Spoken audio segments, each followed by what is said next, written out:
नमस्कार दोस्तों, जैसा कि आप जान रहे हैं कि हम लोग डेली एनटीपीसी में पूछे गए प्रश्नों का एनालिसिस करते हैं। तो आज जो प्रश्न सेलेक्ट करके लाए कुछ इस तरह का प्रश्न है, तो आप इसको एक बार देख लीजिए और अपने पास एक नोट और पेन जरूर रखिएगा और इसको नोट डाउन करते जाइएगा। जो भी आपको नोट डाउन नोट कराया जाता है उसको आप नोट डाउन करते जाइएगा, क्योंकि ये मोस्ट इंपॉर्टेंट है। जैसे कि थंबनेल पे लिखा गया नोट करके कि सभी परीक्षाओं के लिए महत्वपूर्ण, तो ये सभी परीक्षाओं के लिए महत्वपूर्ण है। ऐसा इसलिए करें क्योंकि जो भी प्रश्न पूछा जाता है उसको हम आपको प्रॉपर एनालिसिस कराते हैं, यानी कंप्लीट एनालिसिस कराते हैं। तो सभी एग्जाम के लिए महत्वपूर्ण है। आपको सिर्फ क्या करना है कि नोट डाउन करते जाना है, यानी जो भी हम बोलते हैं उसको नोट डाउन करते जाना है।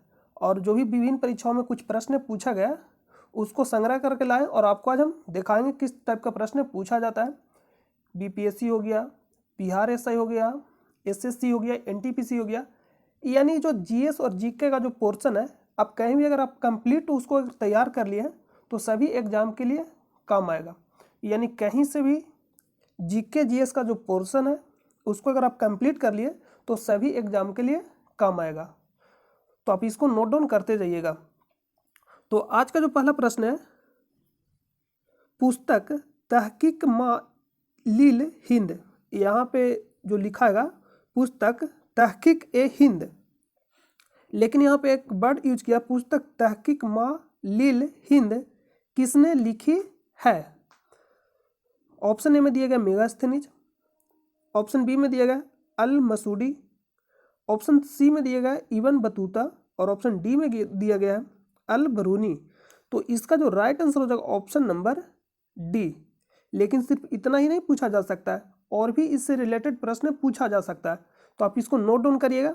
देखिए, जो भी यात्री भारत में आया, या तो चीनी यात्री हो या यूनानी हो या अरबी हो, सारा आज हम लोग कंप्लीट कर लेंगे। यानी जो भी मोस्ट इंपॉर्टेंट प्रश्न बन सकता है मैक्सिमम, वो सारा आज हम लोग कवर कर लेंगे। तो जिस तरह से यहाँ हम नोट कर दिए उसी तरह से आपको भी नोट करना है। तो अब यहाँ पे चीनी यात्री, यहाँ पे क्या लिखा गया है, चीनी यात्री।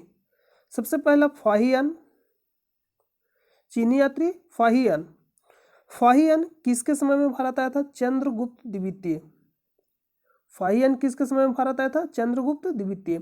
एक कल भी बताया गया था, चंद्रगुप्त द्वितीय को ही हम लोग बोलते हैं चंद्रगुप्त द्वितीय विक्रमादित्य, और इसके शासनकाल को क्या कहा जाता है, स्वर्णकाल। तो आपको आराम से सुनना है और नोट डाउन करते जाना है। फाहियान किसके समय में आया था, चंद्रगुप्त द्वितीय। चंद्रगुप्त द्वितीय के शासनकाल को स्वर्णकाल के नाम से भी जाना जाता है। अगर आप प्रीवियस वीडियो नहीं देखें तो जाकर देख लीजिएगा, वहाँ आपको कंप्लीट गुप्त साम्राज्य के बारे में आपको बताया गया था, जो मैक्सिमम प्रश्न बन सकता है। नेक्स्ट है ह्वेनसांग, हर्षवर्धन के शासनकाल में आया। तो आपको इस तरह से याद रखना, ह से हर्षवर्धन और ह से ह्वेनसांग। तो प्रश्न पूछेगा ह्वेनसांग किसके शासनकाल में भारत आया, हर्षवर्धन। इत्सिंग, ये भारत कब आया था, 7वीं शताब्दी के अंत में। देखिए नीचे लिखा गया होगा 7वीं शताब्दी के अंत में। तो यहाँ से प्रश्न दो तरह से पूछ सकता है। एक तो प्रश्न पूछेगा किसके शासनकाल में भारत आया, तो पहला प्रश्न यहाँ से बनेगा कि किसके शासनकाल में भारत आया। और फाहियान, ये प्रश्न पूछा गया दरोगा, बिहार दरोगा, जो 26 दिसंबर का एग्जाम हुआ था। यहाँ देखिए आपको हम प्रश्न दिखा रहे हैं, देखिए यहाँ पे लिखा गया है, कौन सा चीनी यात्री चंद्रगुप्त द्वितीय के शासनकाल में भारत आया। चंद्रगुप्त द्वितीय के शासनकाल में भारत आया। ऑप्शन ए में दिया गया ह्वेनसांग, ऑप्शन बी में दिया गया इत्सिंग, और ऑप्शन सी में दिया गया तारानाथ, और ऑप्शन डी में दिया गया फाहियान। तो आंसर क्या हो जाएगा, ऑप्शन नंबर डी। और भी हर्षवर्धन से रिलेटेड प्रश्न, यहाँ हर्षवर्धन तो आपको हम अगला जो प्रश्न है उसमें कराएंगे, तो हर्षवर्धन के बारे में बताएंगे। ह्वेनसांग, ह से हर्षवर्धन, ह से ह्वेनसांग। इत्सिंग, तो याद रखना जो फाहियान था कहाँ का यात्री था, चीनी यात्री था। ह्वेनसांग, इत्सिंग, तीनों कैसे यात्री था, चीनी यात्री। तो ये भी कभी कभी अलग मतलब छांटने के लिए प्रश्न में दे दिया जाता है ऑप्शन में। अरबी लेखक, अरबी लेखक में कौन आएगा, अल बरूनी। यह किसके साथ भारत आया था, महमूद गजनवी के साथ भारत आया था, अल बरूनी। और जब अल बरूनी भारत आया था तो एक पुस्तक का रचना किया था जिसका नाम क्या था, किताब उल हिंद। यही प्रश्न भी पूछा गया था। देखिए यहाँ पे यही प्रश्न पूछा गया, किताब उल हिंद, यहाँ लिखा गया तहकीक लील हिंद, लेकिन इसका नाम क्या है? किताब उल हिंद। ये इसी का अन्य नाम है तहकीक ए हिंद, भारत की खोज। इसका अर्थ क्या होता है? भारत की खोज। किसके द्वारा लिखा गया था? अल बरूनी के द्वारा लिखा गया था। किसके साथ भारत आया था? महमूद गजनवी के साथ भारत आया था। इब्न बतूता के द्वारा कौन सा पुस्तक लिखा गया था? रिहला। तो आपसे सीधा प्रश्न पूछेगा, रिहला किसके द्वारा लिखा गया था? इब्न बतूता के द्वारा। नेक्स्ट है मेगास्थनीज। मेगास्थनीज के द्वारा कौन सा पुस्तक लिखा गया? इंडिका। यह किसके दरबार में आया था? चंद्रगुप्त मौर्य के दरबार में आया था। एक चंद्रगुप्त प्रथम है, चंद्रगुप्त द्वितीय है और एक चंद्रगुप्त मौर्य है। जो चंद्रगुप्त द्वितीय है उसको क्या कहा जाता है? गुप्त वंश का या गुप्त साम्राज्य का वास्तविक संस्थापक। चंद्रगुप्त प्रथम को, चंद्रगुप्त प्रथम को गुप्त साम्राज्य का वास्तविक संस्थापक कहा जाता है। और गुप्त साम्राज्य का संस्थापक किसे कहा जाता है? श्रीगुप्त को। किसे कहा जाता है? श्रीगुप्त को। लेकिन वास्तविक पूछेगा तो चंद्रगुप्त प्रथम। और ये मेगास्थनीज सेल्यूकस निकेटर का राजदूत था। सेल्यूकस निकेटर का राजदूत था, इसको नोट कर लीजिएगा। तो इतना प्रश्न मैक्सिमम बन सकता है जो प्रश्न पूछा जाएगा आपसे। तो इसका राइट आंसर क्या हो जाएगा? ऑप्शन नंबर डी, अल बरूनी। मेगास्थनीज के बारे में बता दिए, इब्न बतूता के बारे में बता दिए। तो अगला प्रश्न पे चलते हैं। नेक्स्ट, टुंड्रा वनस्पति कहाँ पाई जाती है? टुंड्रा वनस्पति कहाँ पाई जाती है? ठंडी प्रदेशों में, ठंडी प्रदेशों में। तो ऑप्शन में क्या दिया गया? मध्य, मैदानी क्षेत्र, हिमालय क्षेत्र, पश्चिमी घाट, पूर्वी घाट। टुंड्रा वनस्पति कहाँ पाया जाएगा? ठंडी प्रदेशों में। तो अगर ऑप्शन देखिएगा तो इसका राइट आंसर क्या हो जाएगा? ऑप्शन नंबर बी, हिमालय क्षेत्र। ऑप्शन नंबर बी, हिमालय क्षेत्र। नेक्स्ट प्रश्न पे चलते हैं। और हिमालय से रिलेटेड क्या क्या प्रश्न पूछा जा सकता है उसको नोट कर लीजिएगा। ये प्रश्न पूछा गया एनटीपीसी में और विभिन्न एग्जामों में पूछा जाता है। बीपीएससी हो गया, एसएससी हो गया, एनटीपीसी, सभी एग्जाम में पूछा जाएगा। देखिए यहाँ पे लिखा है काराकोरम श्रेणी। काराकोरम श्रेणी में K2, जिसको हम लोग गॉडविन ऑस्टिन के नाम से भी जानते हैं, भारत की सबसे ऊंची चोटी कौन सा है? K2, जिसको हम लोग किस नाम से जानते हैं? Godwin Austen. लेकिन यहाँ प्रश्न में आपसे गलती करा सकता है एग्जामिनर। प्रश्न क्या पूछेगा तो गलती हो जाएगा। प्रश्न अगर पूछेगा भारत की सबसे ऊंची चोटी K2, भारत में सबसे ऊंची चोटी कंचनजंगा, ऐसा क्यों आंसर चेंज हो रहा है? क्योंकि भारत की सबसे ऊंची चोटी, ये जो आप देख रहे हैं काराकोरम श्रेणी, ये भारत के मुख्य भूमि में स्थित नहीं है। तो स्थित कहाँ? पीओके में। कहाँ स्थित है? पीओके में। ये जो K2 यानी काराकोरम जो श्रेणी है, ये मुख्य भूमि में स्थित नहीं है, यानी भारत का हिस्सा है, भारत का हिस्सा है लेकिन मुख्य भूमि में स्थित नहीं है। तो इसलिए अगर प्रश्न पूछता तो आप ध्यान से प्रश्न को पढ़िएगा। भारत की सबसे ऊंची चोटी K2, जिसको हम लोग गॉडविन ऑस्टिन के नाम से भी जानते हैं, और भारत में सबसे ऊंची चोटी कंचनजंगा, जो कहाँ स्थित है? सिक्किम में स्थित है। ये प्रश्न हो गया। और प्रश्न यहाँ से सबसे ज़्यादा पूछा जाता है बीपीएससी या किसी स्टेट पीसीएस में, अन्य स्टेट पीसीएस में, ट्रांस हिमालय। ट्रांस का मतलब क्या होता है? ट्रांस यानी पार होकर, यानी हेल कर। जैसे मैं मान लीजिए ये क्या है? हिमालय है। ये क्या है? हिमालय। हिमालय के ईस्ट साइड जो भी पर्वत होगा उसको क्या बोलेंगे? ट्रांस हिमालय। यानी अगर हमको यहाँ जाना है तो क्या ये हिमालय, तो इसको पार होकर जाना पड़ेगा। तो इसलिए इसका नाम क्या पड़ा? ट्रांस हिमालय। नाम क्या पड़ा? ट्रांस हिमालय। तो ऑप्शन में देगा निम्नलिखित में से कौन सा ट्रांस हिमालय नहीं है? तो है कौन कौन? ये जो आप देख रहे हैं क्या है? हिमालय है। ये क्या है? हिमालय है। तो हिमालय की साइड कौन कौन सा है? काराकोरम, लद्दाख, जास्कर। ये तीनों कैसा है? ट्रांस हिमालय है। तीनों अगर आपसे पूछेगा काराकोरम, लद्दाख, जास्कर, तीनों कैसा हिमालय? ट्रांस हिमालय। और ये जो जोजिला दर्रा यहाँ पे है, जोजिला दर्रा, तो जोजिला दर्रा कहाँ स्थित है? जम्मू कश्मीर में। जोजिला दर्रा कहाँ स्थित है? जम्मू कश्मीर में।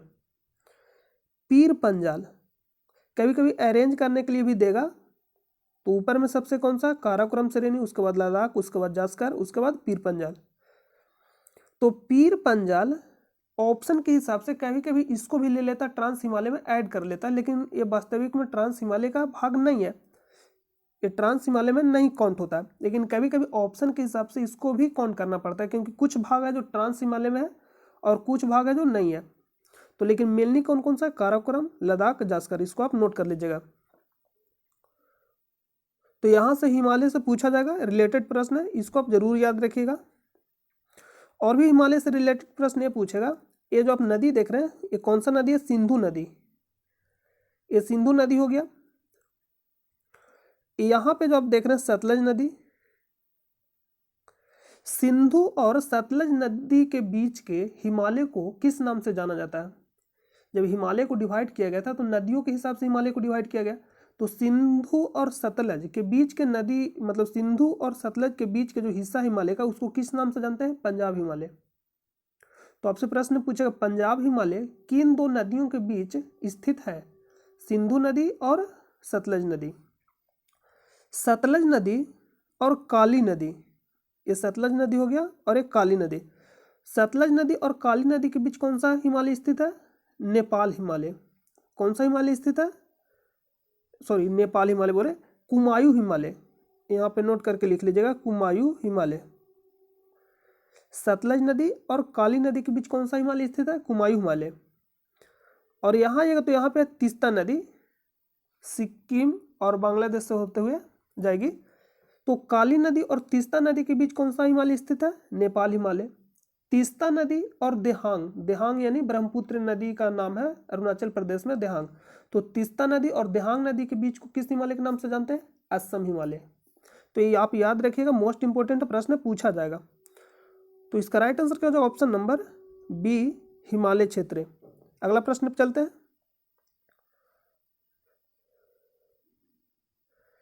बाणभट्ट किस राजा के दरबारी कवि थे? ऑप्शन है चंद्रगुप्त, हर्षवर्धन, अशोक, समुद्रगुप्त। समुद्रगुप्त के बारे में कल बताया गया था आपको कंप्लीटली। समुद्रगुप्त को बीना बाधक के नाम से भी जाना जाता है। ये प्रश्न पूछा गया था, बीना बाधक के नाम से किसे जाना जाता है? समुद्रगुप्त को। बीना बाधक के नाम से किसे जाना जाता है? समुद्रगुप्त को। और समुद्रगुप्त को भारत का नेपोलियन किसने कहा? तो आपसे प्रश्न पूछेगा, भारत का नेपोलियन किसे कहा जाता है? समुद्रगुप्त को। समुद्रगुप्त को भारत का नेपोलियन किसने कहा? B.A. स्मिथ। किसने कहा था? B.A. स्मिथ ने कहा था। और इसे भारत का नेपोलियन क्यों कहा गया? क्योंकि ये कभी पराजय नहीं हुआ, ये कभी पराजय नहीं हुआ, इसलिए समुद्रगुप्त को भारत का नेपोलियन कहा जाता है। किसने कहा? ये प्रश्न आपसे पूछा जाएगा। तो अगर आप प्रीवियस वीडियो नहीं देखें कल का वीडियो, तो अगर जाकर आप देख लीजिएगा, वहां को कंप्लीट है सब सारा बताया गया है नोट करके। अशोक, कलिंग युद्ध किसके बीच हुआ? यानी कलिंग युद्ध कब लड़ा गया? ये प्रश्न पूछेगा। 261 ईसा पूर्व, 261 ईसा पूर्व अशोक के द्वारा कलिंग युद्ध कब लड़ा गया? 261 ईसा पूर्व। और कलिंग युद्ध के बाद अशोक ने किस धर्म को मतलब अपना लिया? बौद्ध धर्म। तो आपसे सीधा प्रश्न पूछेगा, अशोक ने बौद्ध धर्म को किस युद्ध के बाद अपना लिया? कलिंग युद्ध या कलिंग युद्ध के बाद किस धर्म को बौद्ध, यानी अशोक ने किस धर्म को अपनाया? बौद्ध धर्म। हर्षवर्धन, हा से हर्षवर्धन और हा से हेवेनसंग। हेवेनसंग किसके समय में भारत आया था? हर्षवर्धन। याद रखिएगा चंद्रगुप्त। तो यहाँ चंद्रगुप्त में लगाया नहीं गया कि चंद्रगुप्त प्रथम के बारे में बोल रहा है, द्वितीय के बारे में बोल रहा है, या चंद्रगुप्त मौर्य के बारे में बोल रहा है। तीनों के बारे में ऑलरेडी हम आपको बता चुके हैं। तो बाणभट्ट किसके दरबार में आए थे? हर्षवर्धन। तो बाणभट्ट से रिलेटेड और भी क्या क्या प्रश्न पूछा जाएगा? देखिए, अशोक से रिलेटेड और भी प्रश्न पूछा जाएगा।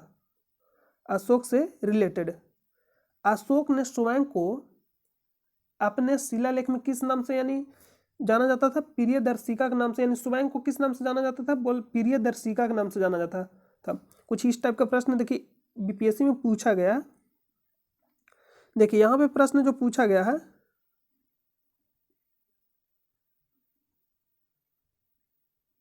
देखिए दोनों जो लग गया प्रश्न, सेम ही प्रश्न लग गया।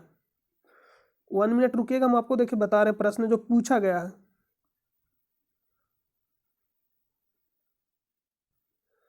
क्या प्रश्न पूछा गया?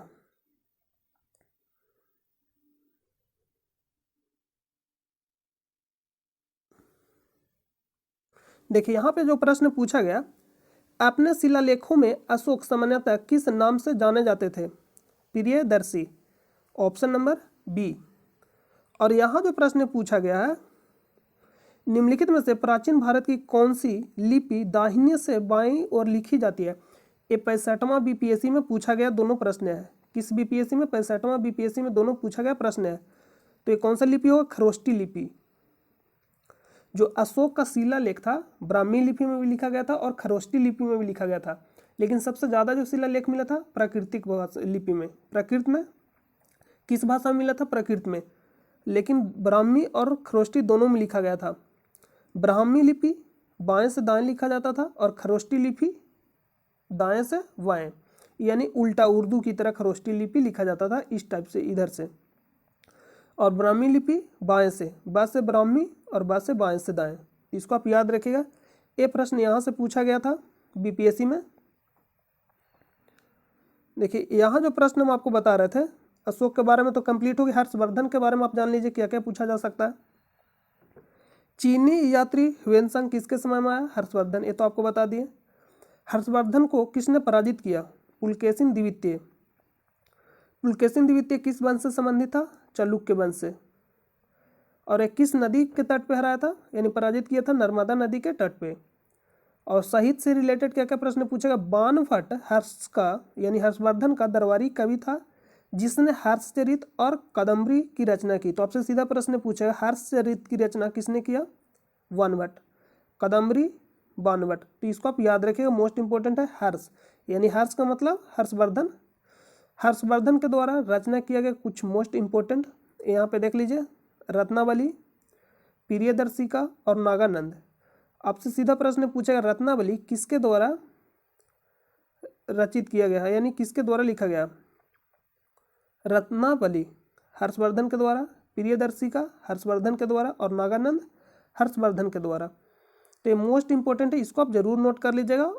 इसका पीडीएफ आपको टेलीग्राम चैनल पे प्रोवाइड कर दिया जाता है, जिसका लिंक आपको वीडियो के डिस्क्रिप्शन में मिलेगा, या आपको टेलीग्राम चैनल पे जाके सर्च करना है स्टडी लिंक पीडीएफ, वहाँ से भी जाकर आप ज्वाइन हो सकते हैं। वहाँ पर आराम से इसको नोट कर लीजिएगा और जो भी आपको पॉइंट बताया जाता है उसको नोट जरूर करिएगा। तो इसका राइट आंसर क्या हो जाएगा? Option number B, Banabhatta Harshavardhana के दरबार में दरबारी कवि थे। अगला प्रश्न पे चलते हैं। निम्नलिखित में से किसके द्वारा 1990 में किसी देश की समग्र सामाजिक एवं आर्थिक उपलब्धियों के समापन हेतु प्रयुक्त एक सांख्यिकी सूचकांक के रूप में मानव विकास सूचकांक, जिसको हम लोग शॉर्ट में किस नाम से जानते हैं? HDI, ह्यूमन डेवलपमेंट इंडेक्स, का सृजन किया था? नाम क्या था? महबूब ul Haq. Option number D, महबूब उल हक। ये प्रश्न सीधा पूछा जाएगा आपसे, तो मोस्ट इंपॉर्टेंट प्रश्न है, इसको आप याद रखिएगा। अमर्त्य सेन को किस वर्ष नोबेल पुरस्कार दिया गया था और किस क्षेत्र में दिया गया था? अर्थशास्त्र के क्षेत्र में दिया गया था। किस वर्ष दिया गया था? 1999 में। इसको आप एक बार यहाँ पे चेक करिएगा, शायद यहाँ पे 1999 या 98 यही होगा। इसको आप एक बार चेक कर लीजिएगा। अगला प्रश्न पे चलते हैं। ANRDWP का पूर्ण रूप क्या है? ANRDWP का पूर्ण रूप क्या है? National rural drinking water programme. Option number A right हो जाएगा। तो फुल फॉर्म पे ज़्यादा आपको दिमाग नहीं लगाना या जोड़ नहीं देना। फुल फॉर्म में जो याद करने का चीज़ नहीं, इसको 1 से 2 बार सिर्फ रीड कर लेना है। तो रीड कर लीजिएगा, तो जैसे ही ऑप्शन आएगा तो आप इसको बना लीजिएगा। प्राचीन समय के दौरान विकसित उन भूमिगत जल मार्गों का नाम बताइए जिनमें सिंचाई के उद्देश्य के लिए पानी को ढलान के रास्ते गुरुत्वाकर्षण द्वारा खींचा जाता था। उसको हम लोग क्या बोलते थे? कनात। देखिए कुछ इस टाइप का होता है कनात, इसी को क्या बोलते हैं? कनात। ये क्या है? कनात है। तो इसी के द्वारा पानी ले जाया जाता था प्राचीन समय में। तो ऑप्शन नंबर डी। किस शहर के हवाई अड्डे पर लाल बहादुर शास्त्री की प्रतिमा स्थापित है? वाराणसी, चेन्नई, शिमला, हैदराबाद। तो इसका राइट आंसर का जो ऑप्शन नंबर ए वाराणसी। इंदिरा गांधी अंतर्राष्ट्रीय हवाई अड्डा कहाँ स्थित है? नई दिल्ली में। राजीव गांधी हैदराबाद। छत्रपति शिवाजी मुंबई। वल्लभ भाई पटेल अहमदाबाद। और अहमदाबाद कहाँ स्थित है? गुजरात में। बाबा साहेब अम्बेडकर नागपुर। नेताजी सुभाष चंद्र बोस कोलकाता। तो इतना आप याद रखिएगा जो मोस्ट इंपॉर्टेंट है। इसका राइट आंसर का जो ऑप्शन नंबर ए। और लाल बहादुर शास्त्री हवाई अड्डा कहाँ स्थित है? वाराणसी में। सिर्फ ये इनडायरेक्ट प्रश्न पूछा गया कि ये प्रश्न पूछा हवाई अड्डे पर लाल बहादुर शास्त्री की प्रतिमा स्थापित है, या तो ये प्रश्न पूछेगा या प्रश्न पूछेगा लाल बहादुर शास्त्री हवाई अड्डा कहाँ स्थित है? वाराणसी, उत्तर प्रदेश में। भारत के पहले स्वदेश निर्मित विमान वाहक पोत एयरक्राफ्ट कैरियर का नाम क्या है? एयरक्राफ्ट कैरियर का नाम क्या है? पहला स्वदेश निर्मित INS Vikrant, option number D.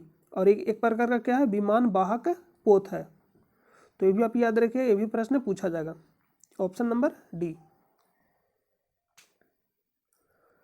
मानव जाति होमो सेपियंस के प्राचीनतम सदस्यों के अवशेष खाली स्थान में देखे जा सकते हैं? Africa, option number D. कहाँ देखा जा सकता है? अफ्रीका में। तो इसका right answer option number D. अगला जो प्रश्न है, खाली स्थान में शुरू की गई, यानी खाली स्थान है उसको भरना आपको, कि डॉट में शुरू की गई राजस्व प्रणाली को रैयतवाड़ी बंदोबस्ती के रूप में या बंदोबस्त के रूप में जाना जाता है। नाम क्या है? बॉम्बे डेकन। कहाँ से शुरू किया गया था? बॉम्बे डेकन से। और रैयतवाड़ी व्यवस्था शुरू किसने किया? रैयतवाड़ी व्यवस्था शुरू किसने किया? यह प्रश्न पूछेगा कि शुरू किसने किया।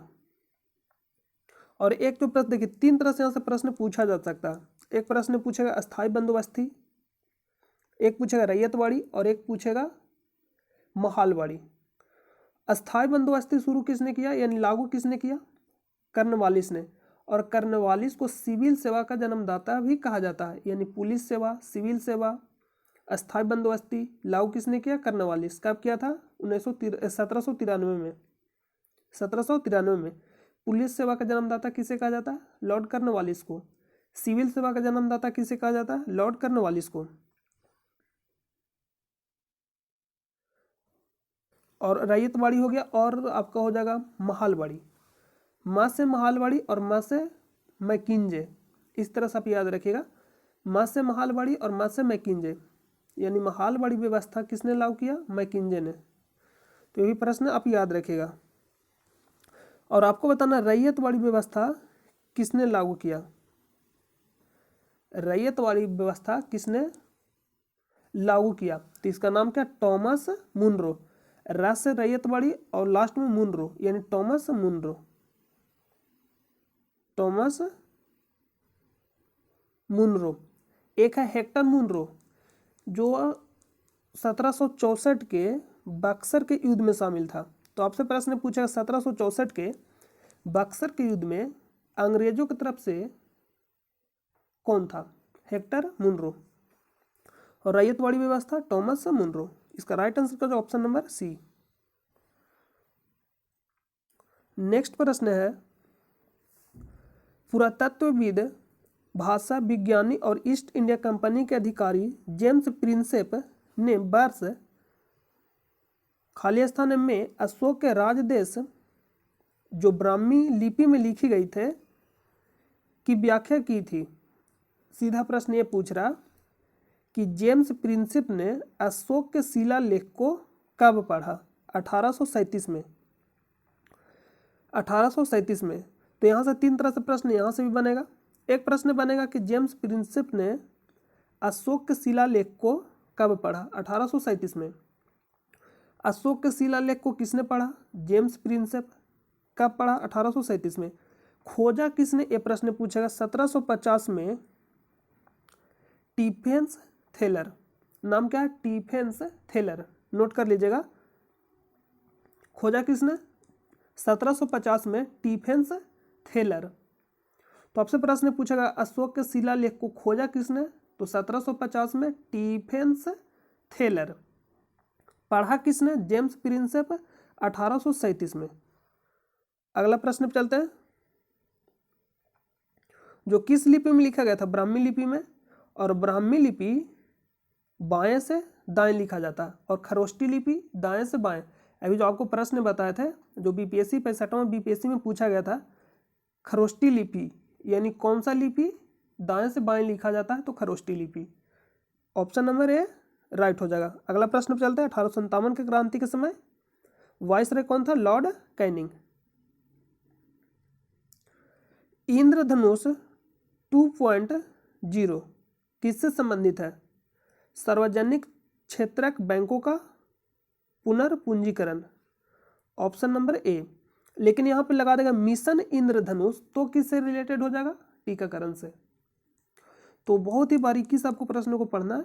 मिशन इंद्रधनुष टीकाकरण से, इंद्रधनुष 2.0 सार्वजनिक क्षेत्रक बैंकों के पुनर्पूंजीकरण से, और मिशन इंद्रधनुष टीकाकरण। मिशन लगा देगा तो टीकाकरण से रिलेटेड हो जाएगा, और सिर्फ इंद्रधनुष पूछेगा तो बैंकिंग से रिलेटेड। अगला प्रश्न पे चलते हैं। निम्नलिखित में से कौन सा एक फाइल शेयरिंग ऐप नहीं है? ये तो आपको याद ही रखना पड़ेगा। सर्फलाई ये क्या शेयरिंग ऐप नहीं है। बाकी push bullet, super beam, air dried ये तीनों है। तो ये प्रश्न पूछा गया एनटीपीसी 2021 में। ऑप्शन नंबर, इसका राइट आंसर क्या था? ऑप्शन नंबर सी, कौन नहीं है पूछा गया। 4 शब्द दिए गए हैं जिसमें से 3 किसी तरह से समान है और एक असंगत है। असंगत को आपको चुनना है। ये जो प्रश्न है वास्तविक में किसका प्रश्न है? रीजनिंग का, लेकिन इसमें रिलेटेड है ज्योग्राफी से, इसलिए यहाँ हम आपको ऐड करके दिखा रहे हैं। तो आप देख पा रहे हैं प्रश्न को। देखिए यहाँ पे जो लिखा गया कावेरी ऑप्शन ए में है, बी में कृष्णा है, सी में ब्रह्मपुत्र है और डी में गोदावरी है। कावेरी नदी को एक प्रश्न पूछेगा दक्षिण की गंगा और एक प्रश्न पूछेगा दक्षिण भारत की गंगा। अगर प्रश्न पूछेगा दक्षिण भारत की गंगा कावेरी, दक्षिण की गंगा गोदावरी, तो इसको आप जरूर नोट करिएगा। दक्षिण की गंगा। अगर प्रश्न पूछेगा दक्षिण की गंगा गोदावरी, दक्षिण भारत की गंगा कावेरी, तो इसका आंसर क्या बताइएगा? गोदावरी। दक्षिण की गंगा गोदावरी को और दक्षिण भारत की गंगा कावेरी को, इसको भी नोट कर लीजिए। दक्षिण भारत की गंगा, तो दक्षिण भारत की गंगा कावेरी को और दक्षिण की गंगा गोदावरी को। ब्रह्मपुत्र को किस नाम से जाना जाता है अरुणाचल प्रदेश में? देहांग। और देहांग और तीस्ता के बीच जो हिमालय है उसको किस नाम से जानते हैं? असम हिमालय। ब्रह्मपुत्र नदी का उद्गम कहाँ से होता है? मानसरोवर झील से। मानसरोवर झील से 3 नदी का उद्गम होता है। ये मान लीजिए कि मानसरोवर झील है, ये क्या मानसरोवर झील है। इधर से ब्रह्मपुत्र नदी, इधर से सिंधु नदी और यहाँ से सतलज नदी, यानी राक्षस ताल झील जो मानसरोवर झील का हिस्सा है, वहाँ से कौन सा नदी निकलती है? सतलज नदी। और यहाँ से ब्रह्मपुत्र नदी और इस साइड से सिंधु नदी और बीच में क्या? मानसरोवर। तो इस टाइप से अगर माइंड में आपका फिगर एडजस्ट हो जाएगा तो आपको याद रहेगा। और ब्रह्मपुत्र नदी को अरुणाचल प्रदेश में देहांग के नाम से जानते हैं और तिब्बत में सांगपो। देखिए गोदावरी यहाँ पे दिया गया। गोदावरी को किस नाम से जानते हैं? दक्षिण की गंगा, और दक्षिण भारत की गंगा कावेरी को। अगला प्रश्न पे चलते हैं। ऑप्शन नंबर सी राइट हो जाएगा।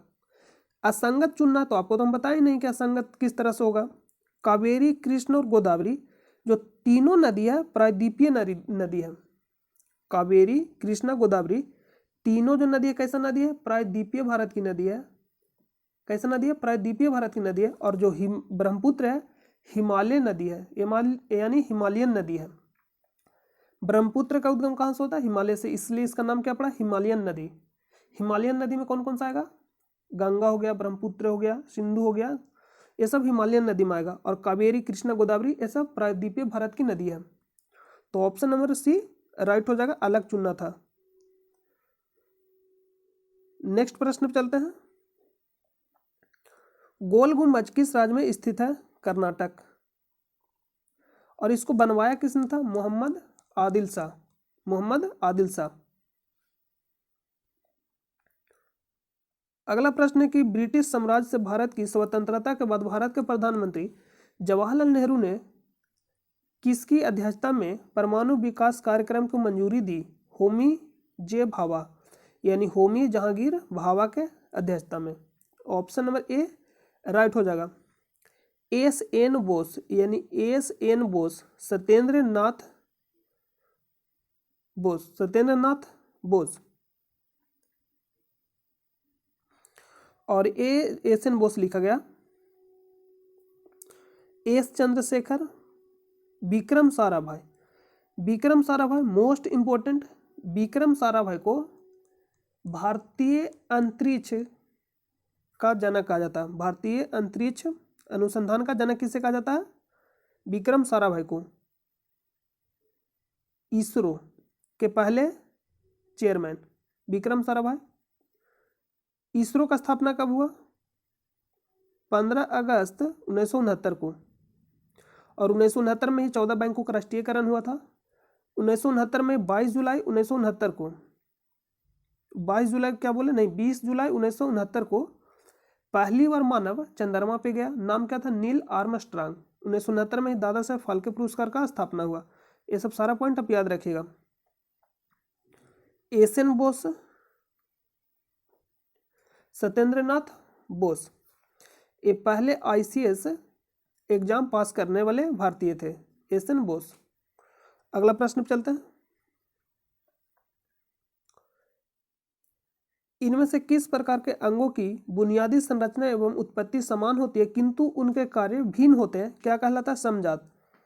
यानी संरचना और उत्पत्ति समान लेकिन कार्य अलग अलग, उसको क्या बोलेंगे? समजात। यानी ऑप्शन नंबर बी राइट हो जाएगा। ऑप्शन नंबर बी राइट हो जाएगा। नेक्स्ट है, निम्नलिखित में से किसे वर्ष 1938 और 1939 में भारतीय राष्ट्रीय कांग्रेस के अध्यक्ष के रूप में निर्वाचित किया गया था? नाम क्या था? सुभाष चंद्र बोस। सुभाष चंद्र बोस। 1938